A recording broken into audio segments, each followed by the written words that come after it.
Good Well, morning, Michael. uh, morning, Carrie. I'm Good to so be with glad to you. be with you. Yeah, it's Uh, terrific. uh, Would you tell us a little bit about who you are and your new role in the church? so, just let me start by saying you can see my background. I'm in a park, and this is something that's really important for me. I try to walk. I live near Hyde Park, and I try to walk in Hyde Park almost every day. And this particular time of the year with the colors, so you're catching me doing something that I really, really love to do. And like you, I do photography, a bit of photography. So this season with the colors has been great. So I've been serving in the General Counsel office for the last 12 years as in several roles, but started out as the executive minister for ethnic ministries, which was to support the ethnic cultural congregations in the United Church. So Japanese, Korean, Chinese, Black congregations, Taiwanese, and as I was in that role, my role kind of morphed, and with the 2006 commitment to the General Council to become an intercultural church, we transitioned ethnic ministries into intercultural ministries. And as we began to do that, had significant engagement with ministries in French. So at one point in time, ministries in French merged with intercultural ministries. And then the work support to congregations, supporting theological schools, the work of governance with congregation became part of my responsibility, and I became the executive minister for communities in mission. And then about 8 years ago, with the retirement of Omega Bula, was asked to take on the global ecumenical and justice work as well, and so became the executive minister of what's now called Church and Mission. I'm originally from Jamaica, immigrated here to Canada in 1976. So I've lived probably most of my life here in Canada, even though I still consider myself a Jamaican and consider Jamaica home. And I have two sons, the youngest of which some folks may have come across if you watch the CBC comedy show Tall Boys. My youngest son is Tim is one of the participants in that. Um, I'm come from there are 9 kids in my family, Wow. and I'm right in the middle. So I have 4 siblings older and 4 siblings younger. So I'm right in the middle. So that's a little bit about me. Yeah.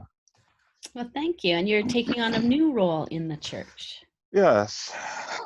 So in a few weeks, it'll be my pleasure, I think, to become the general secretary starting November 1st. And that's something I look forward to. I think over the years in my time in the General Counsel office, I've had the opportunity to contribute to the work of the church in some ways.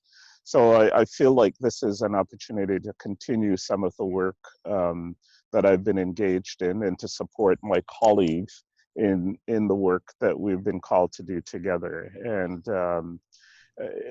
it's uncertain time. It certainly is a time when you kind of wonder what's ahead of us.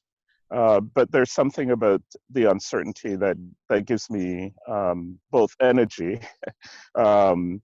to explore. You know, it feels sometimes that we're starting with a new slate, Yeah. and so a clean slate, and so opportunity to contribute to the life of the church. The United Church is not my community that necessarily nurtured me. I came from a background. Uh, I often talk about myself as a denominational mongrel. I started out in the Anglican Church in Jamaica, um, was kind of formed in my Christian imagination in the Pentecostal tradition. Went to a Baptist high school and came to Canada and served in the Baptist churches for a number of years, and then became a part of the United Church in 2003. And so in some ways, the United Church is a church of choice, and it's a church that I've grown to deeply love and appreciate. And so out of that kind of sense of love for space that it welcomed me in, I'm looking forward to be able to contribute in leadership to it, or continue to contribute in leadership to it. Well, we're excited to have you in this new position and looking forward to the directions that we are heading together as a church. Yeah, yeah. I remember your admittance into the United Church of Canada. I was at that ordination yeah. service when you were admitted, working with youth and young people, which is something I often did. So yeah. I remember that day. So. I was just reflecting on that because Shining Waters, which is where the old Toronto conference is meeting this weekend, and I'm to bring greetings. And I was just remembering it's 10 years ago when I was admitted, and I remember saying to the court at that point in time that I was going to be a thorn in the side of, of the conference. So it's been interesting trying to reflect on that as I prepare to bring greetings this coming weekend. Yeah. Oh, that's great. Well, you have agreed to talk with the folks here at Lakefield and Youngs Point United Church about the church's position on anti-racism after everything that's been happening this year, and the call from the Council of Churches to give space in our pulpits to racialized voices. And so that was how this conversation began. And so I'm so thankful that you agreed to be one of those voices who will speak to our context and our community. And so what is it like as a racialized minority person in the United Church of Canada? It's a mixed bag. I think on one hand, it often feels a fairly kind of lonely place. Often when I'm out and about in the church, there's not a lot of folks who look like me. And so there's this sense of kind of being alone. And there's something about seeing people who look like you or resonating with folks who look like you when you're out and about. And so, there's a certain level of kind of loneliness. There's also a sense of folks wanting to, I think, try and understand. In some ways, it's a gift and a curse in a way. I talk about it in that, you meet a person and they want to know where you're from. Right. And somehow in that way, it does, in some ways, I think it's not meant maliciously. It's an interest. There's a curiosity, but it gets experienced as you're different. Right. You're not from here. So where are you from? And of course, I think for many folks, because my accent isn't as heavy, there's some kind of, we're not quite sure. We know he's different, but we don't know where he's from. And there's a certain level in which it feels like if you know where I'm from, then you can put me in a box. Right. So that's a part of it. And at the other space, there are people who are genuinely trying to understand what it means to have somebody who is a racial minority in the life of the community. So I think it's a kind of a mixed bag. Yeah. And what was it that drew you to the United Church of Canada? So two things, I think. Well, three things. So first of all, I was serving as a Baptist minister, and I came out as a gay man and was kicked out of the church. And so probably kicked out is strong, but asked to find someplace else to be. And so in some ways, my coming into the United Church was about a space that allowed me um, to be able to continue in the ministry in which I felt I was called to, um, out of my sexual identity, which was something that I got to the point of owning and admitting to. So I think that that was one piece. I didn't necessarily come because of my sexual identity. I wanted to be in a space where I felt both kind of theologically and missionally aligned. And it was my privilege to work with Christian Resource Center in Regent Park. Right. And through that experience, got to know the United Church and recognized that it was a place where both theologically and missionally I could be a part of and felt comfortable. And I would say the third reason was, our third experience was, I met my partner at the time was a United Church minister, and he just had this incredible love for the church, even though for him, in his experience, particularly around 1988, was very painful for him. He just had this incredible love, and I think I began to see the church through his eyes. Right. And in many ways came to love the church in the same way he did. It just as this place where one could feel at home, one could feel welcomed, one could feel affirmed, one that despite all its dysfunctionality, it still felt safe. And right. And I think that drew me to the church. Well, thanks be to God. Yeah. In the church, as a racialized person, as someone who says that it sometimes feel alone and where you don't recognize yourself in the faces of others who are gathered with you, what is it that sustains you? A number of things. I think the first thing is that I have a very, very strong sense of call. You know, when I came out and was asked to leave both the congregation I was serving, as well as the denomination, it was just a really painful time for me. And when I went to serve at Regent Park, and I remember one day wrestling with God. Something had happened, and the experience was just this affirmation that you are still called, that God had not taken away God's calling on my life. And I remember saying to God at the time, "Release me, let me go. I don't want this." But increasingly, you know, through a number of different ways, God just continued to affirm that God had called me. And so one of the things that sustained me is a very strong sense of calling. Mm-hmm.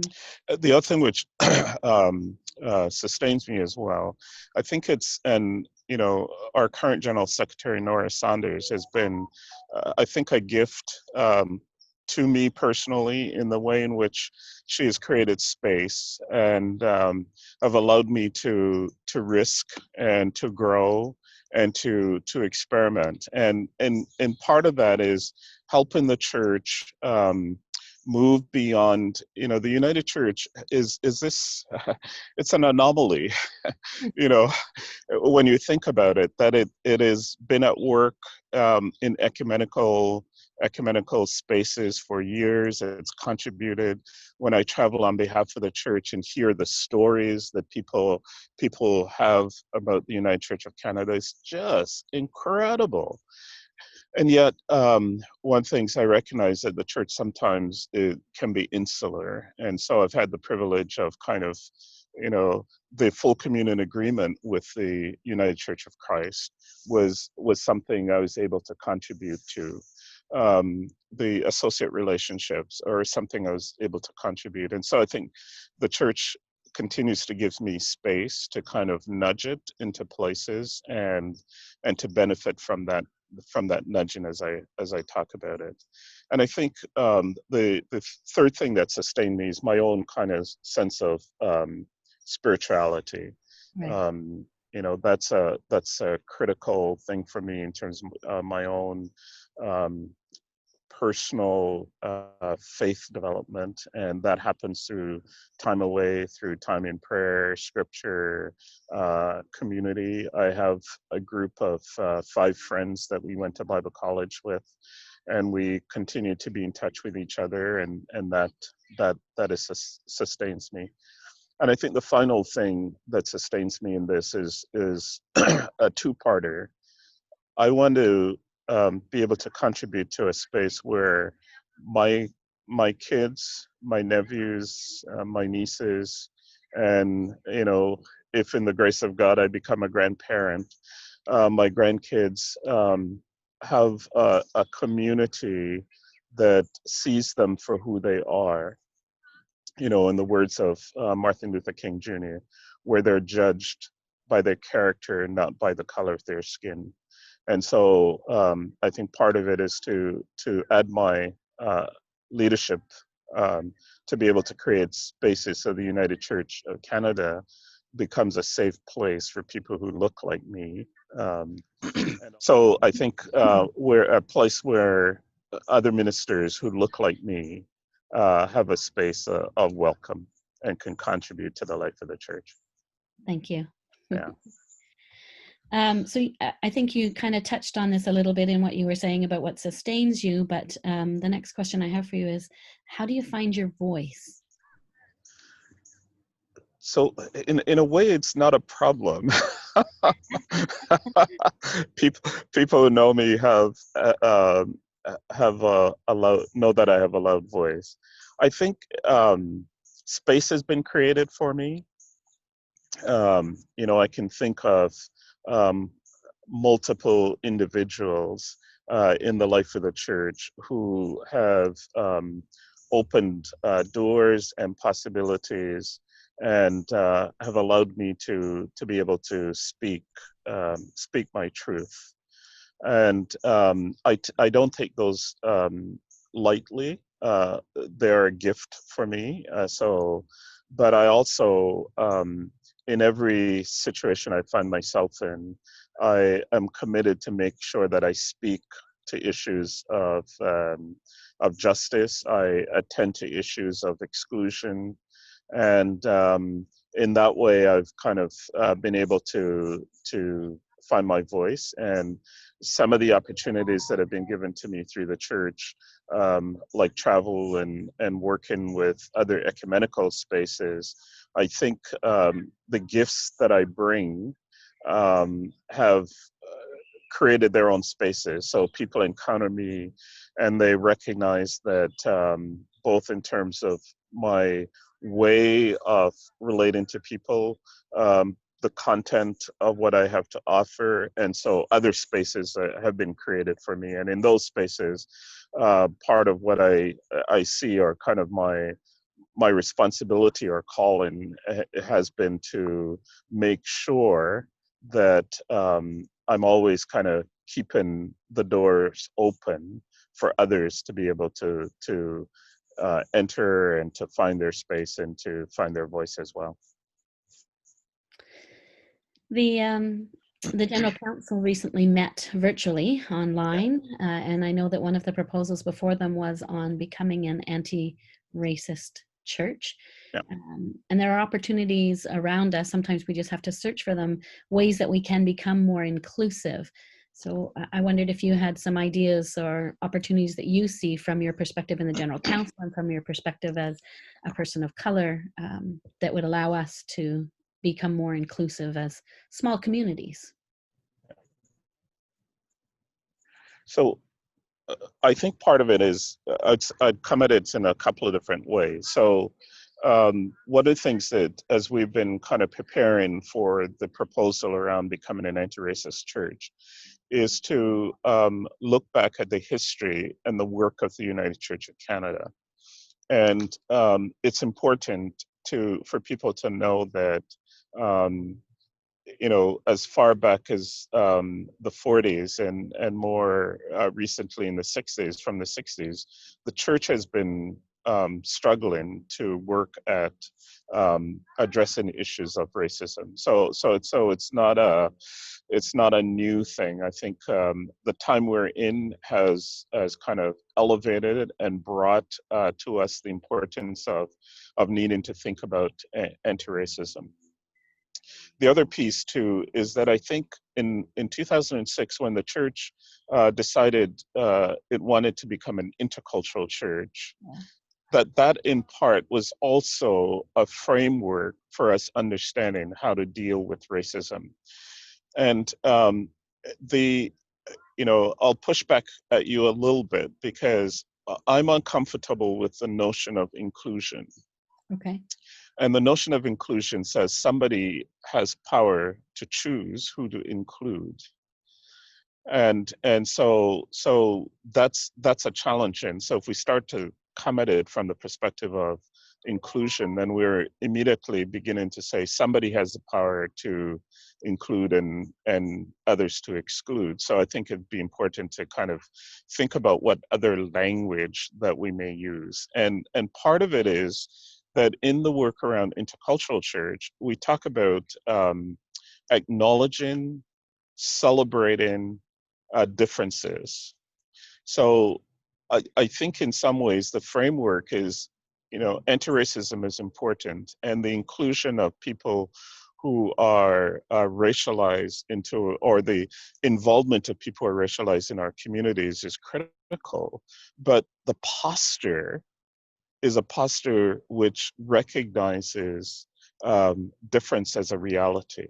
So for each local community of faith, I would say, how are you, if I were to walk into your sanctuary on a Sunday morning, what are some of the ways in which I would know the kind of the breadth of differences that exist in that community, right? Because even if the community looks alike, the breadth of differences is staggering, and the gift of that difference, right? I mean, it's a bouquet of flowers. The beauty of the bouquet of flowers is not that they're all one color, except if they're roses, right? But it's the diversity of the colors that kind of make you go, wow, right? I mean, look behind me. It's the wow. If this place was all green, there wouldn't be a wow.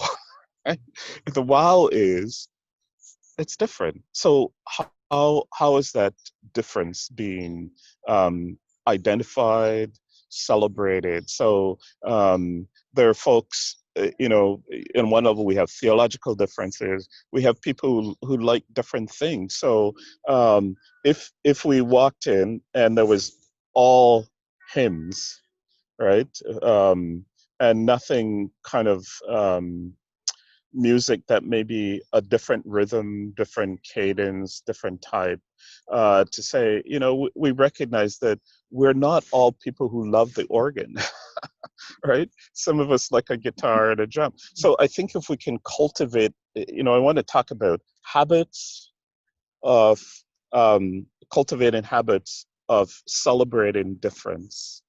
Then I think the shift to inclusion, to incorporating folks who are racialized is an easier step.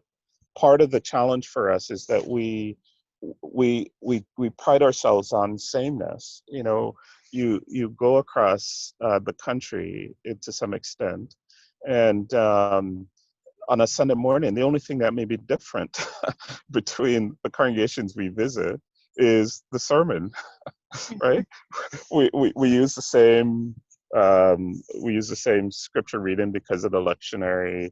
The flow of the service is the same, and in some ways, I think part of the gift for us as communities of faith is how do we learn to name difference, celebrate them, make sure that they're acknowledged, and that in every kind of space we are, we recognize that there's difference here, right? So we talk about people with disabilities. some of those disabilities are seen, some aren't unseen. So how do you um, work with that? You know, when I was a congregational minister, I would I would when I was preparing my sermon, I thought about all the kind of social categories, right? So um, the there are a certain percentage of people who experience abuse, domestic or abuse. There's certain percentage of the population that um, identify as LGBTQ. So all of that, and even though I didn't necessarily know specifically if there were people in the pews who were LBGT, I mean, I knew, or people who were experiencing, then my window into the text was, so what does this have to offer to the person who's sitting down there who's struggling with their sexual identity? Or what does it have to offer to somebody who is in the community in there who, have had violence all week, and this space is as so it's that kind of identifying and acknowledging, and we do it we do it in terms of how we preach, we do it how we structure our worship, we do it in how we tell stories. One of the things that I think is critical for us is to tell each other's story. One of the gifts of this time with you is that I'm having an opportunity to talk about my story. And what if we did that with each person in our communities of faith, where we give people an opportunity to tell their stories, and in so doing, we begin to kind of lift this sense of, oh, I didn't know that about you, or that's interesting, right? Or connections, or so that differences become kind of the norm rather than sameness. And I think that to me is part of the work of anti-racism. I think that's a long answer, but the second thing to say is, and I've been saying this of late,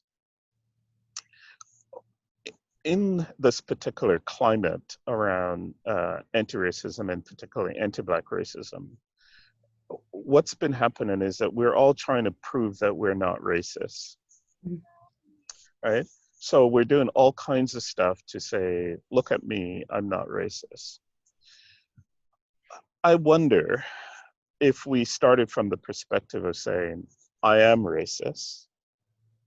And so, given that reality, how do I then live my life, right? What do I want to do as a racist? How do I want to kind of work through my racism, as opposed to not proven that I'm not a racist, right? So if you think about it, that the institution of the church that we're part of is an institution that is part of the colonial project, right? And the colonial project is rooted in a system of racism. So as long as I'm part of the institution of the church, which is part of that colonial project, I'm part of a system that is inherently racist. So what if we started there, and then saying, so how do I undo the kind of racism that exists? So some of that has to do with how do I see the other, right?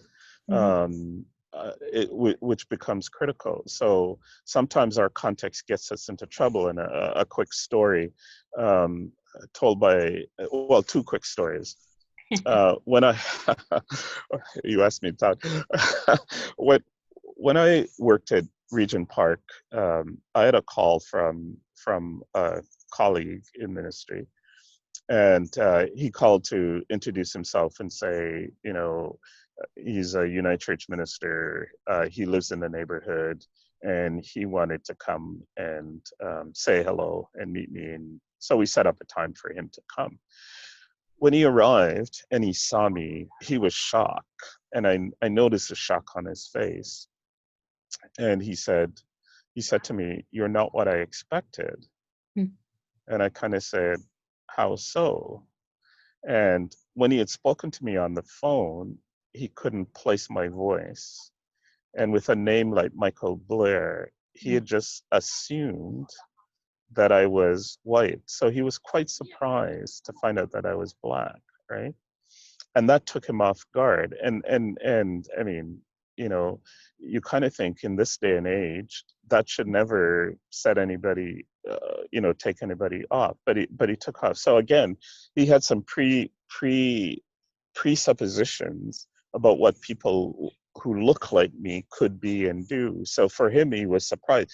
In his wildest imagination, he couldn't have thought that a black man would be in the role of executive director of this agency. Right. So, we worked. He became friends over the years. Another story told by a United Church minister, and he's in a small community. I know sometimes when you're in small communities and you have visitors in the small communities, depending on what happens in that small communities, it's easy to kind of identify if somebody comes in, they must be associated with that particular activities. So, he's in a farming community. There are a lot of Caribbean farm workers who come. So it's not unusual to have somebody from the farming community show up on Sunday morning. So this guy showed up, and at the end of the service, he said to him, "So which farm are you working on?" Right? To which the guy said, "I'm not working on a farm. I'm a postdoctorate fellow at the hospital. I'm here. I've come ahead of my family. I'm looking for a church for my wife and kids when they arrive." And that was the end of it. He never came back, right? Because, and I get it. I get it that it's easy to think that if somebody walks in that looks like this particular guy in a community that is not accustomed to seeing people regularly, our assumption is you must be part of that. But I Right. think there is a way of kind of engaging a conversation which don't assume that for everybody, right? And so even in our communities, how can we find ways to welcome people without let them telling us who they are rather than us assuming who they are? And that's a critical piece. And I think the final thing I would say is that um, folks need to be thinking about is, so what would leadership look like from somebody who looks differently from who we are? Right. Again, I find there's not a lot of intentionality about saying, let's let's let's find somebody who is different from us to offer leadership to us, and let's see what that does. There's been a whole generation of mostly rural small churches who have taken it upon themselves to be in the old days when we had settlement, creating settlement. They saw themselves, one of the gifts that they had was to provide opportunities for these new ministers to find their voice and find. So what if there was an intentionality among a group of churches to say, we're going to be committed to creating spaces for people in ministry who is different from us, and whether that different is skin color, sexual identity, whatever, to offer leadership and to contribute to their life in the church. And so that's one way, I think. Sorry, long way to answer your question. No, it's great. It's wonderful. Thank you. And thank you for challenging my language. Yeah, It was both a challenge and a lesson. And so I give thanks for that and recognize how much learning I still have to do. We all have it's a journey. It's not a destination, yeah, right? yeah. And I think for us in the United Church, and as you listen to this again, you'll notice that the word inclusion, it becomes such an easy word to use because it's part of I think it's part of our DNA as the United Church. Particularly around 1988 and following that was something. But it does have some power imbalance, and it just needs to be unpacked a little bit. But Yeah. it's an easy word to use without kind of thinking about it sometimes. Yeah. Well, thank you. Yeah. You and I talked quite extensively about Martin Luther King's notion of the beloved community. And we talked about that kind of being a theme that runs through some of these conversations I'm going to have with people over the next little while. And so I wondered if you could speak a little bit about where you see examples or stories about the beloved community within the United Church of Canada. Yeah. So I think the notion of the beloved community is communities of welcome, right? That there's a sense in which, in the context of King, folks, no matter what the color of their skin or their economic status, are finding their place. And I think in the context of the United Church, I think we do it well around sexual and gender identity.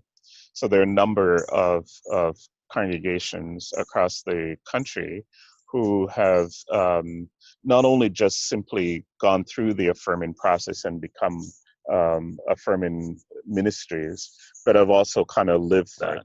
So that they're folks who are advocating for spaces for LGBTQ folks. And there are folks who are very intentional about making sure their space is safe. So I think some principle of the beloved community is, I mean, some of what I've talked about, a recognition of difference, a celebration of difference, and a creating for spaces of difference.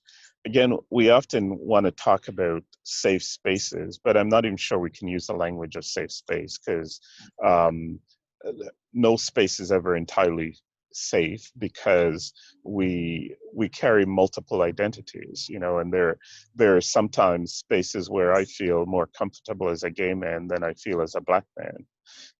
And so if I kind of forget my skin tone, space around my sexual identity, I feel safe, but I don't feel safe around my skin tone. So it's to recognize that there's really no such thing as safe space. We can create kind of safer spaces.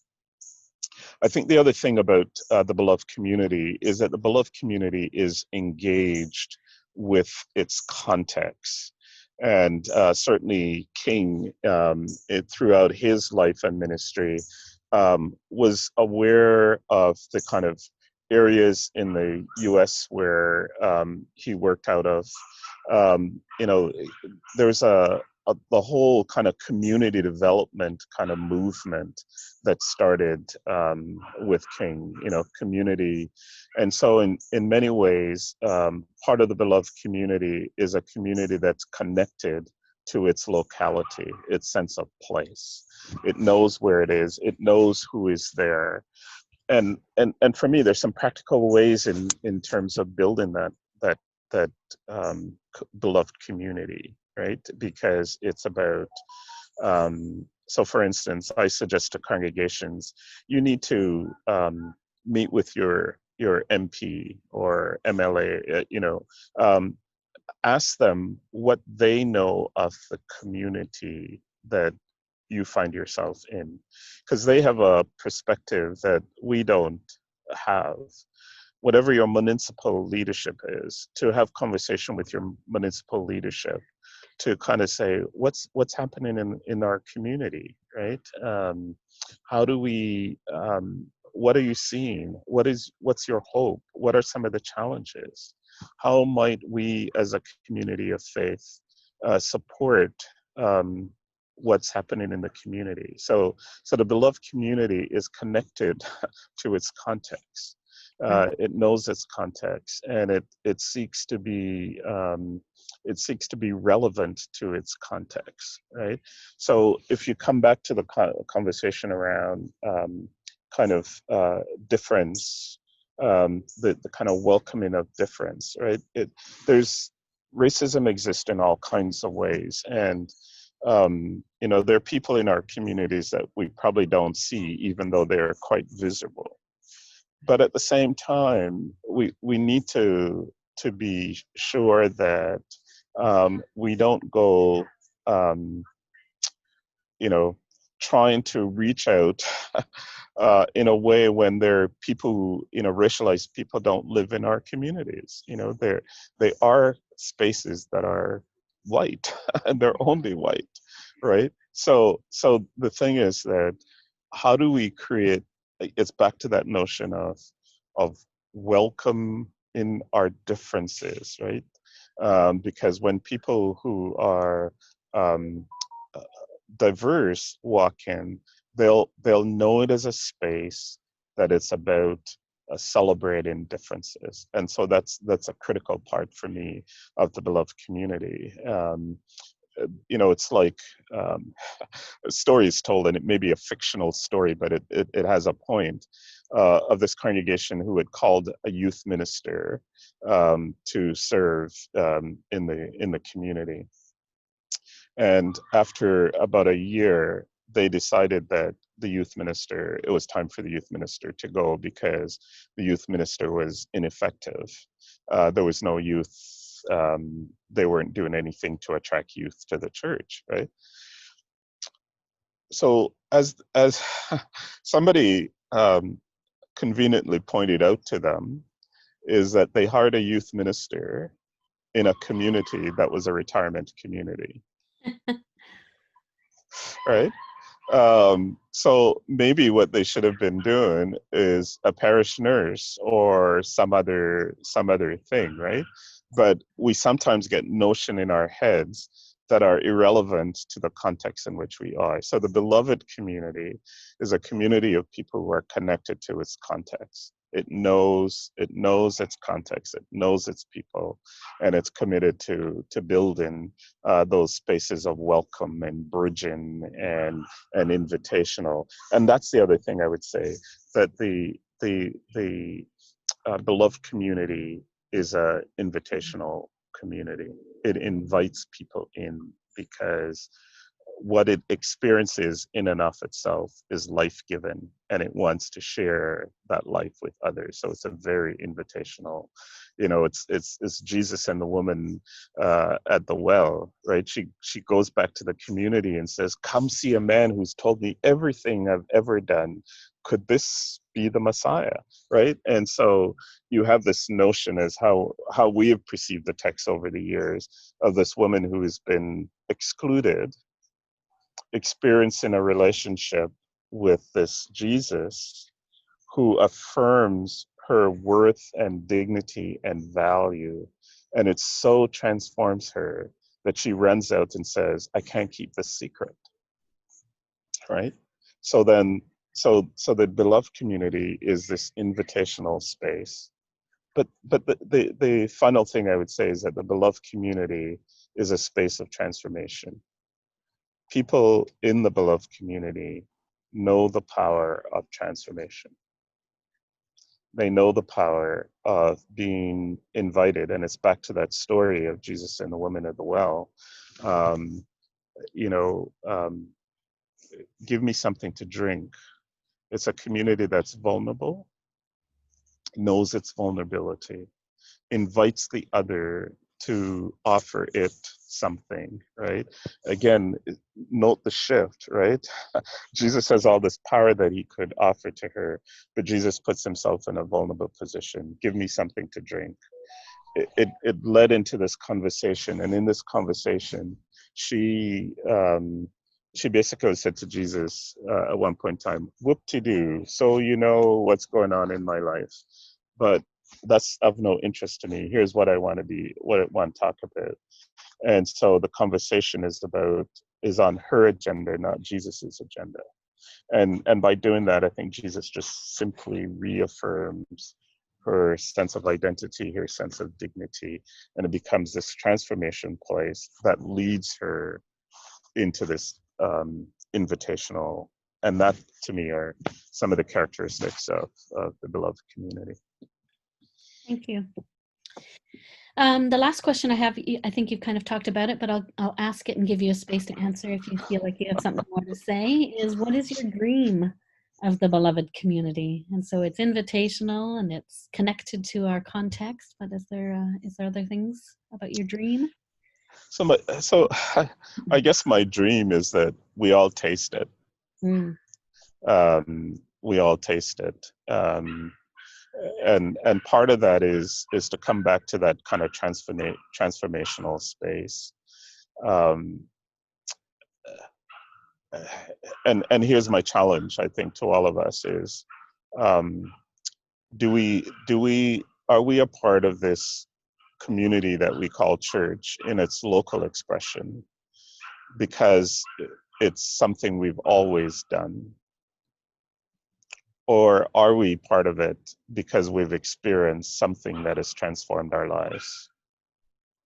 And you know, my prayer, my dream for the United Church is that we become the beloved community of people who know transformation and people who, because of that transformation, invites others to experience that transformation. And yeah, so that's my dream, that we come back to the question of why do I show up on Sunday morning? And it's not just to say hello, but it's because something has happened in my life that makes me believe that this place has something to offer. Well, thank you so much for your time this morning. It's Thanks, truly Carrie. appreciated. Know that as you move into this next stage of your leadership in the church, that you are blessed by God. We don't have to ask for God's blessing. We already know God has promised that blessing to you and to all of us, and that we will be praying that those blessings be revealed to you, along with the challenges and places where your voice needs to be heard and shared within the church and beyond. So, grace and Thank peace you to very you. much. Blessings.